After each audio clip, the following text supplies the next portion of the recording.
the Bureau of Naval Personnel called the battleship the most prestigious posting in the United States Navy. That was the official line in 1941, and it held through the entire war. Recruit enough men to fill one of these ships, and you were filling a symbol, the heaviest, most heavily armed surface combatant in the American arsenal, the culmination of 40 years of naval architecture, the platform that every admiral from Alfred Thayer Mahan onward had built his theory of sea power around. The battleship was supposed to be the thing that decided wars. The Naval War College had wargamed it that way for 2 decades. The Great White Fleet had announced American power that way in 1907. The recruiting literature called battleship duty an honor. What the Bureau of Naval Personnel did not put in the recruiting literature was this. By December 8, 1941, one day after Pearl Harbor destroyed 5 of them at their moorings, the battleship's central role in American naval strategy was already obsolete. The carrier had replaced it. The admirals knew this within weeks. The men already assigned to battleships would not be told for years. They would spend the war inside ships. The Navy was no longer building its strategy around, performing missions the doctrine manuals had not been written for, in conditions that the official materials describing battleship duty had never once mentioned. Not the honor, not the prestige, not the glory. The truth was the forward turret of USS South Dakota during the naval battle of Guadalcanal on November 14, 1942, when a series of electrical failures put the ship's combat systems offline at the exact moment. A Japanese surface force was firing at her from 3 directions. 42 men dead, 26 wounded, fires in 3 separate compartments. And when the action reports were written and reviewed and classified, the fundamental question the survivors kept returning to, why were the electrical systems designed that way, and why did no one know what to do when they failed, received no satisfactory answer in any document that was made available to the crew. That was what battleship service was actually like. Begin with the structure that defined everything else about living aboard one of these ships, because the architecture of a battleship was the architecture of its crew's entire existence. A South Dakota-class battleship, Massachusetts, Indiana, Alabama, South Dakota herself, displaced 44,519 tons at full combat load. She measured 680 feet from stem to stern. Her main battery was 9 16-inch guns in 3 triple turrets, each barrel 66 feet long and capable of throwing a 2,700-pound armor-piercing shell 42,345 yards, 24 miles. Her power plant was 4 geared turbines developing 130,000 shaft horsepower, fed by 8 Foster Wheeler boilers generating steam at 600 degrees Fahrenheit and 400 pounds per square inch. The engineering plant required approximately 480 men to operate in 3 rotating watch sections. The ship's total designed complement was 1,793 officers and enlisted men. By mid-1943, with the anti-aircraft expansion driven by Japanese air attack, that complement had risen to approximately 2,500. By 1945, some battleships carried crews approaching 2,800. Those men lived in spaces the ship's designers had allocated for 1,793. The mathematics of this overcrowding were specific and relentless.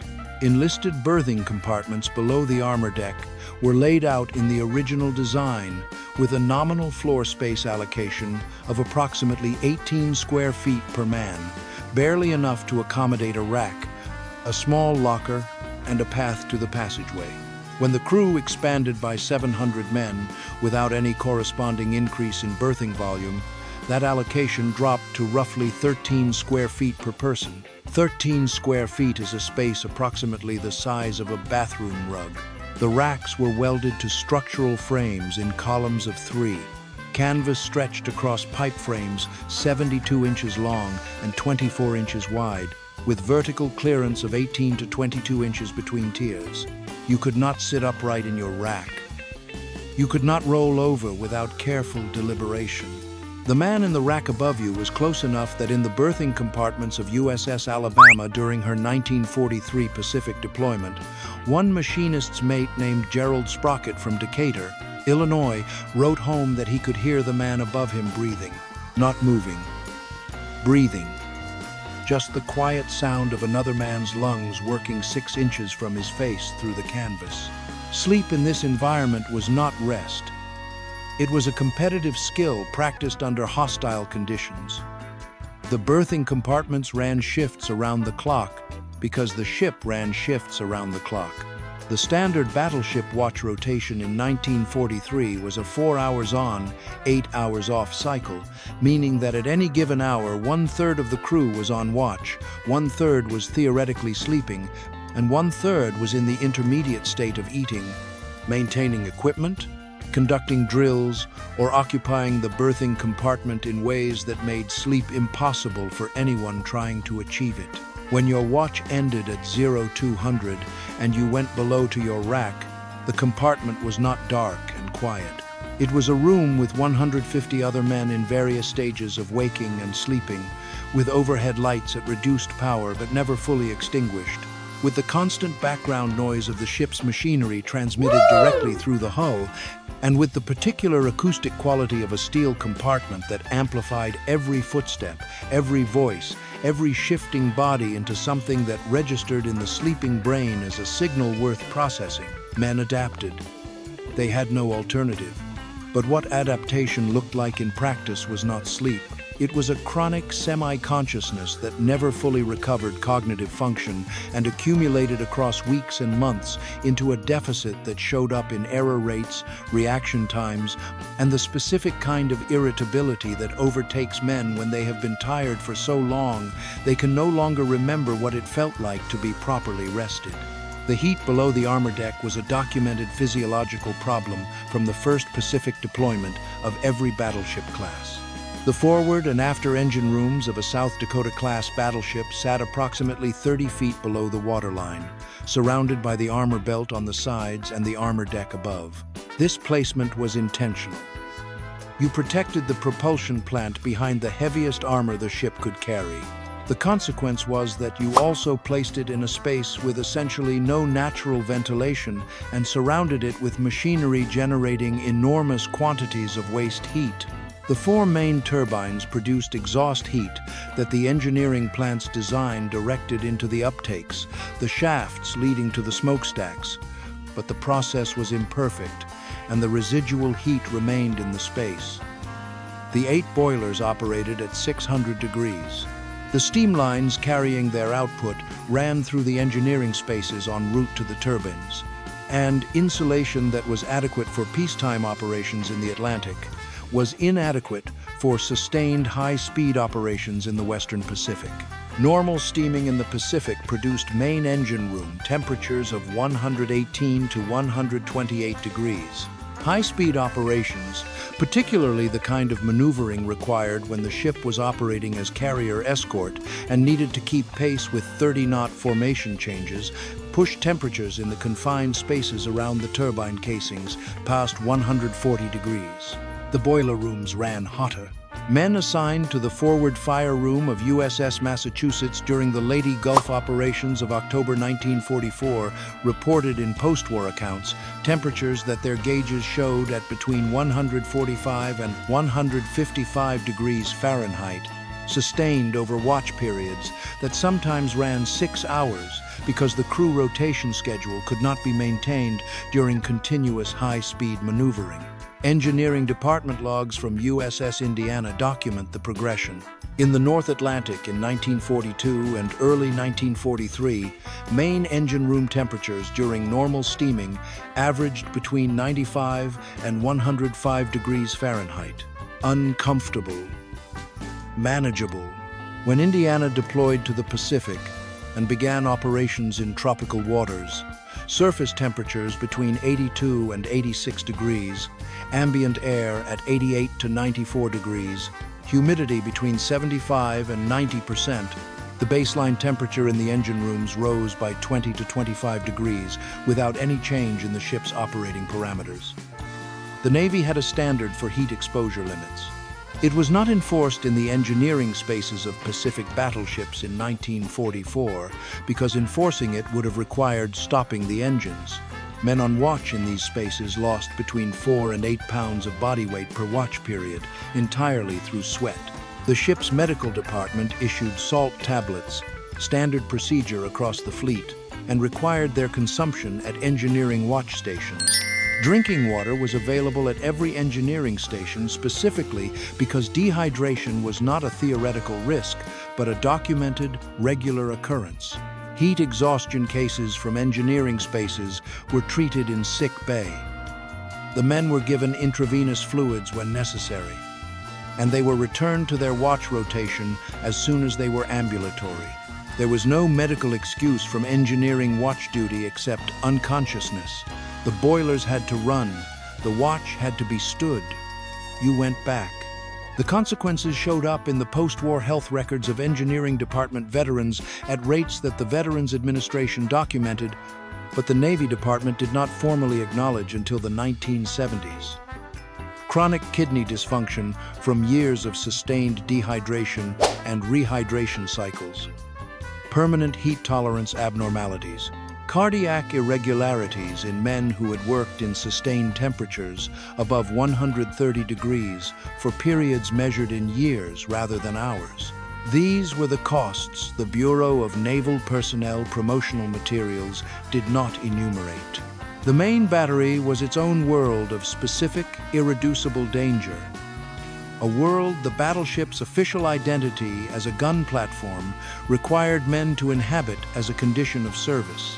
Turret 1, on USS Iowa, housed 3 16-inch 50-caliber Mark 7 guns. Each barrel weighed 239,000 pounds, 119 tons per gun. The turret itself, including the barbette, extending down through 9 decks to the powder magazines, weighed approximately 1,700 tons.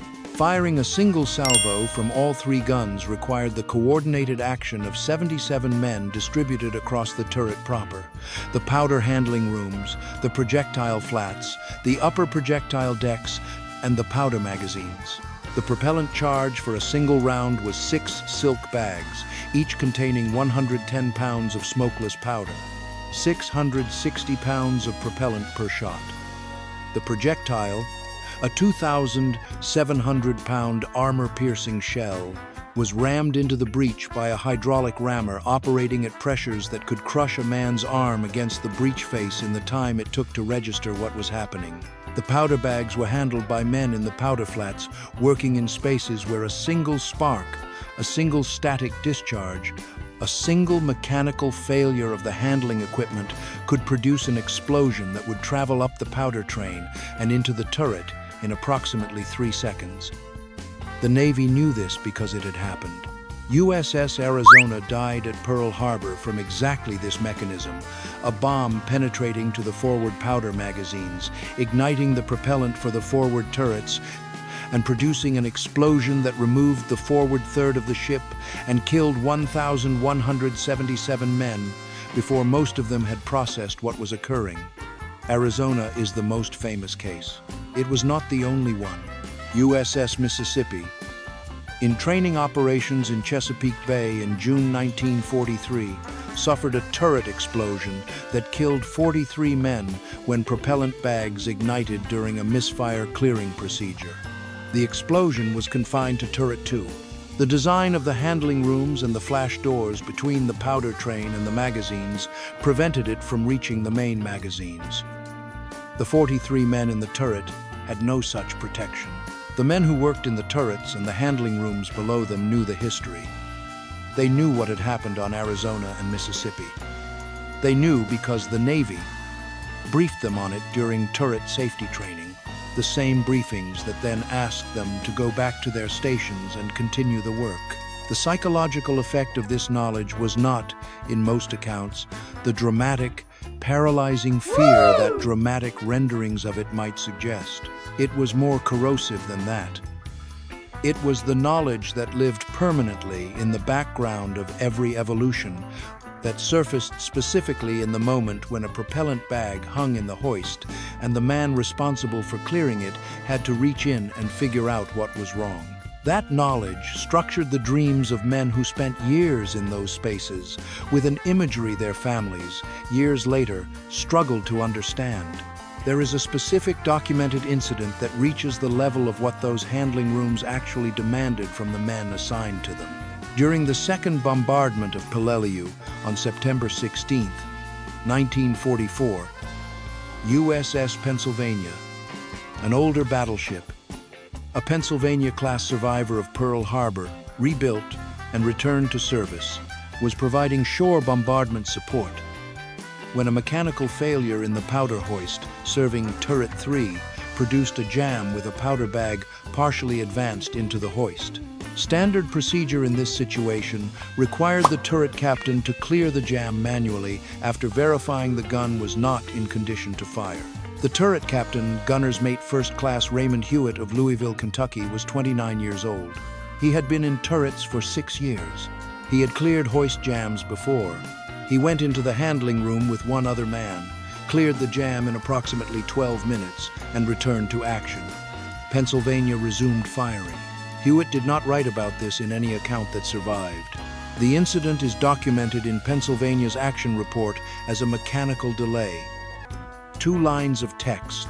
The 12 minutes he spent in that handling room, clearing a jammed powder hoist with the guns loaded, does not appear in the ship's official history.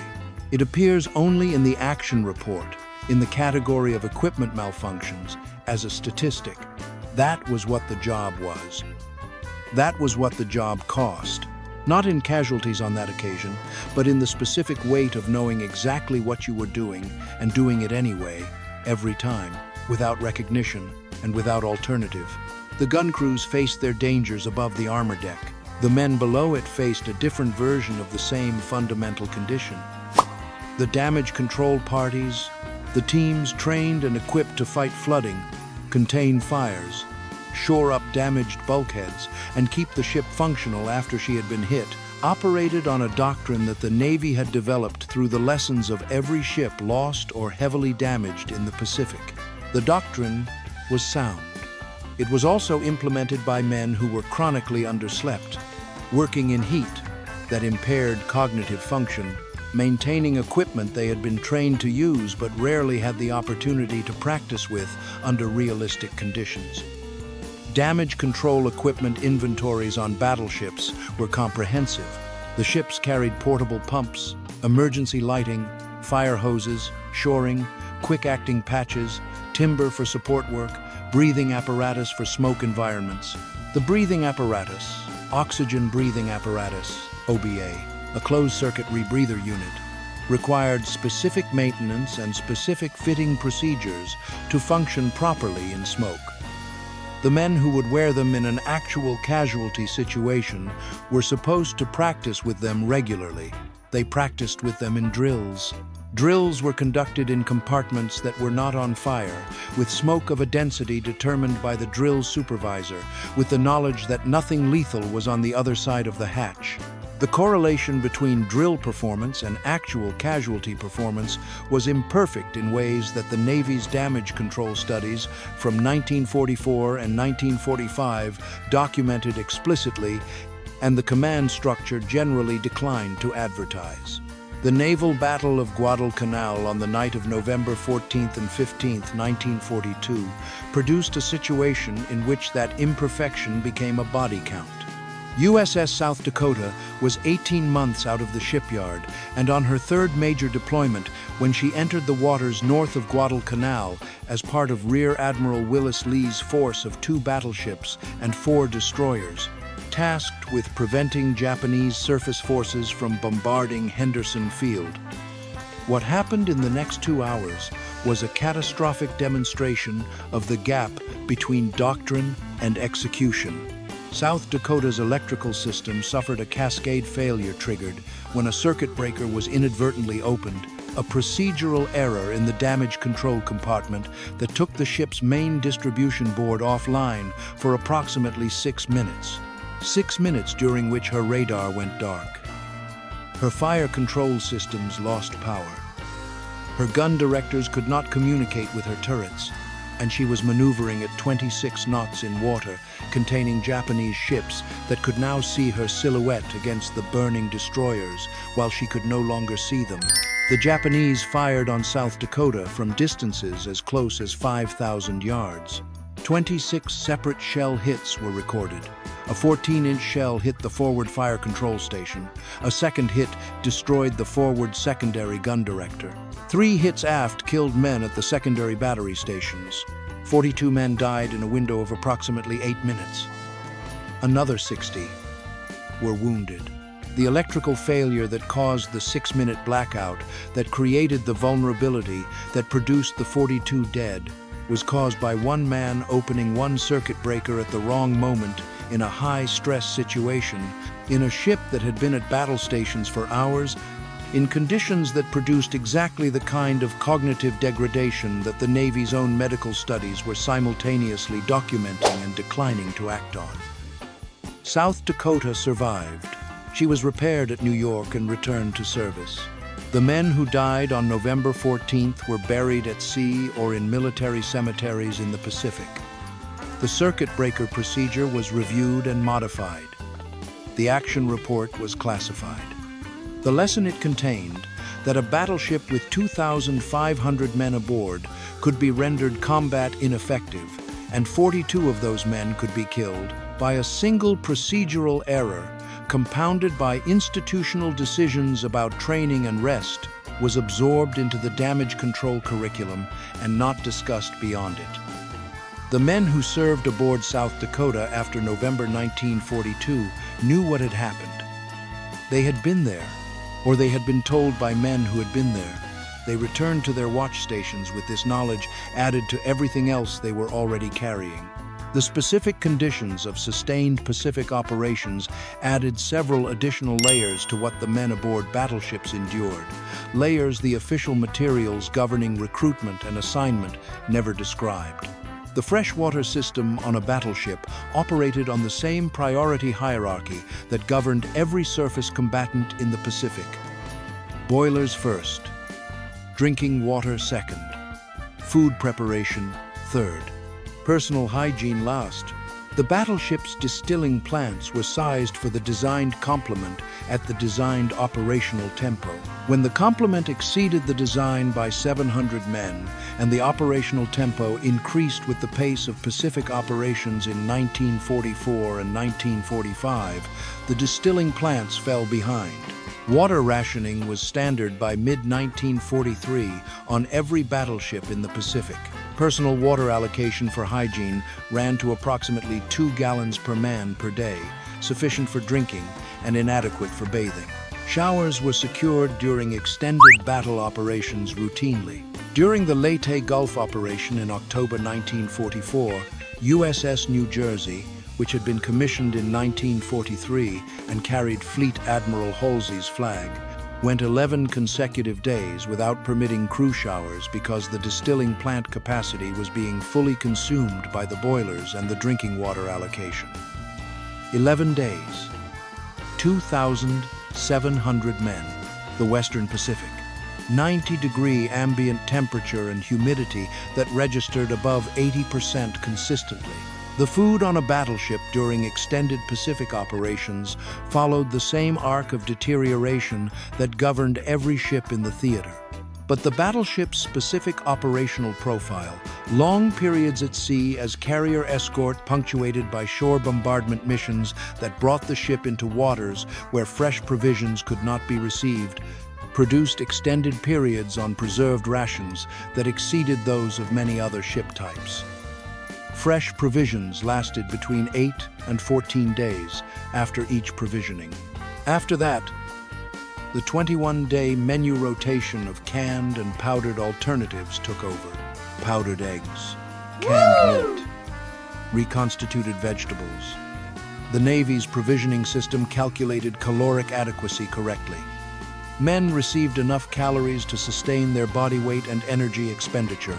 But caloric adequacy and the psychological experience of eating the same canned peas for the 47th consecutive day were not the same measurement.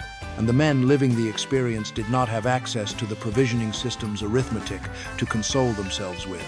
The monotony of Pacific service on a battleship deserves its own accounting because it shaped the psychological experience of the men who served aboard these ships as profoundly as the combat did, and because the combat, measured in hours, occupied a fraction of the time that the monotony occupied.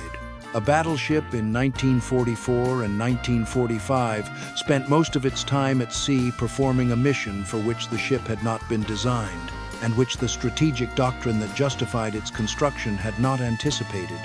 Screening carriers. The fast carrier task forces that conducted the offensive air campaigns against the Japanese-held islands, and ultimately the Japanese home islands, required surface escorts to defend against Japanese surface forces, particularly at night when aircraft could not operate. The battleships were ideal for this role in terms of firepower and armor. They were utterly unsuited for it in terms of speed. An Essex-class carrier could make 32.7 knots in a sprint, and the battleships could manage 27 to 28 knots in most configurations.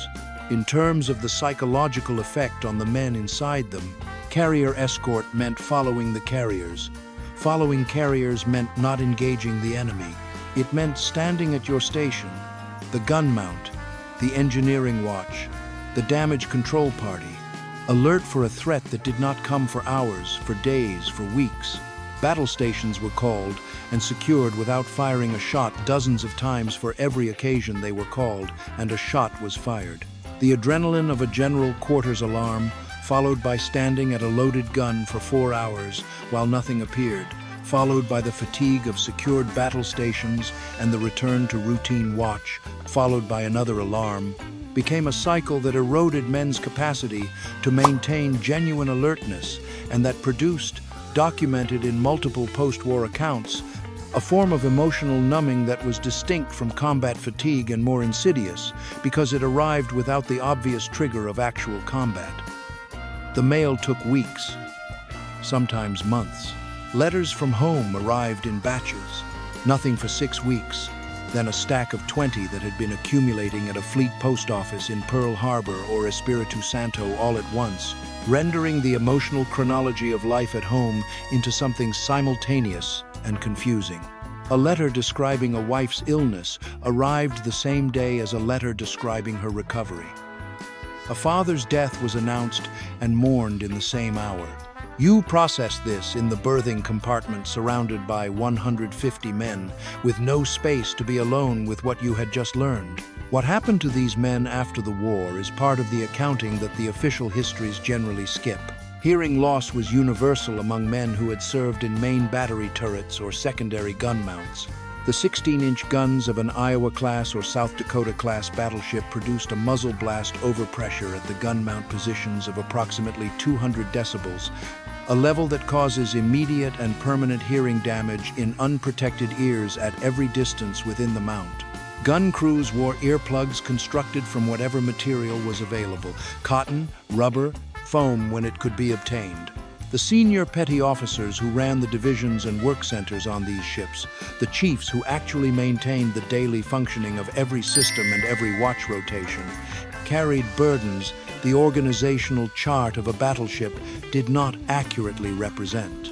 A chief gunner's mate with 11 years in the Navy, responsible for the operational readiness of one of the main battery turrets and the training and welfare of 77 men distributed across that turret and its handling rooms, was performing a job that required technical mastery, administrative competence, personnel management, and the specific psychological capacity to prepare men to work in spaces where a single failure could kill them all, and then to live with those men in the berthing compartment afterward, and then to bring them back to the turret the next day. This was not the job description. This was the job. The Navy's own acoustic studies from 1944 confirmed that available hearing protection reduced exposure to levels that were still above the threshold for permanent damage. The men went deaf in increments that most of them did not notice during the war because the ambient noise levels of the ship itself had already established a baseline that the hearing damage merely extended. They noticed afterward, when the ship's noise was no longer present, and the silence that should have replaced it remained partially populated with a ringing that did not go away. The Veterans Administration processed hearing loss claims from battleship veterans through the post-war decades as a matter of routine because the damage was so universal and so clearly service-related that contesting individual claims was not administratively practical. This is one of the few places where the institutional record straightforwardly acknowledges what the service cost the men who performed it. The psychological costs were less cleanly acknowledged. The Bureau of Medicine and Surgery's 1945 study of combat fatigue in surface ship crews included a section specifically analyzing battleship crews following extended Pacific deployments. The study found that men in engineering department billets, particularly those assigned to boiler and engine room watches, reported rates of sleep disorder, appetite disruption, and what the study termed hyperarousal states, difficulty relaxing during off-watch periods, involuntary startle responses to normal shipboard noises at rates that exceeded the study's comparison populations in other surface ship types. The study attributed this to the specific combination of thermal stress, noise exposure, and operational tempo that characterized battleship engineering watch standing. The study recommended formal rest periods and relief rotation for engineering department personnel during extended operations. The recommendation was forwarded to fleet commanders. It was not implemented for the same reason that no similar recommendation was ever implemented during the war. The ships could not be taken off the line, and the men were the ships. They came home in 1945 and 1946. They went back to the towns and cities and farms they had come from. They found civilian employment and married and had children and built the lives the post-war American economy made available to them. Most of them did not describe what they had come from with any precision. The culture did not invite it, and the language for it did not yet exist. And the particular nature of what they had endured, not the combat, which had been acute and dramatic and at least provided a narrative, but the sustained years of heat and noise and confinement and sleeplessness and the specific dread of turret handling rooms and the knowledge of what a circuit breaker opened at the wrong moment could cost, was not the kind of experience that translated into the stories men told their children. One of those men was Fire Controlman Second Class Thomas Bauer of Sheboygan, Wisconsin. Bauer was 21 years old when he reported aboard USS South Dakota in the summer of 1942, assigned to the after-fire control station. He was at his station on the night of November 14, 1942, when the electrical cascade failure darkened the ship's systems and the Japanese shells began arriving. The hit that destroyed the forward fire control station, the station where his counterparts and the forward director were standing, killed 4 men whose names he knew. Bauer's own station aft survived the engagement without a direct hit. He remained at his station for the full action, continued to operate his equipment through the electrical restoration, and completed his watch. When the ship broke off contact at approximately 0100, he served aboard South Dakota for the remainder of her Pacific deployments. He was present at the Philippine Sea in June 1944. He was present at Leyte Gulf in October 1944. He left the ship in February 1945 when his enlistment came up for review and was assigned to shore duty at Pearl Harbor for the final 6 months of the war. After the war, Bauer returned to Sheboygan and went to work at the Kohler Company, where he spent 34 years in the plumbing fixtures manufacturing plant before retiring in 1980. He attended South Dakota survivors' reunions irregularly, 3 times in the 1950s, then not again until 1979, when his youngest son drove him to the reunion in Norfolk, and Bauer spent 2 days with men he had not seen in 30 years. He died in 1991 at the age of 70. His son, in an interview conducted for a Wisconsin Maritime History project in 2003, described visiting his father once at the Kohler plant and being struck by the noise, the industrial machinery, the constant low roar of the production floor. He asked his father how he could work in all that noise for so many years. His father said he did not hear it anymore. He said he had not heard it since 1942. The battleship had been sold to them as prestige, as honor, as the highest symbol of naval power. But for the men who actually lived inside those armored walls, the truth was harsher, narrower, heavier. It was heat, it was noise, it was exhaustion, it was confinement. It was fear that never fully announced itself and therefore never fully left. It was years of service inside a weapon whose place in strategy had already changed, while the cost in human bodies and human minds continued to accumulate below decks, out of view, unadvertised, and largely unspoken. And that may be the clearest truth of all. The most powerful ships in the fleet were carried, in the end, by men asked to endure far more than the official story ever admitted. If you want more military history told at the level of the men who actually lived it, stay with this story and keep going deeper.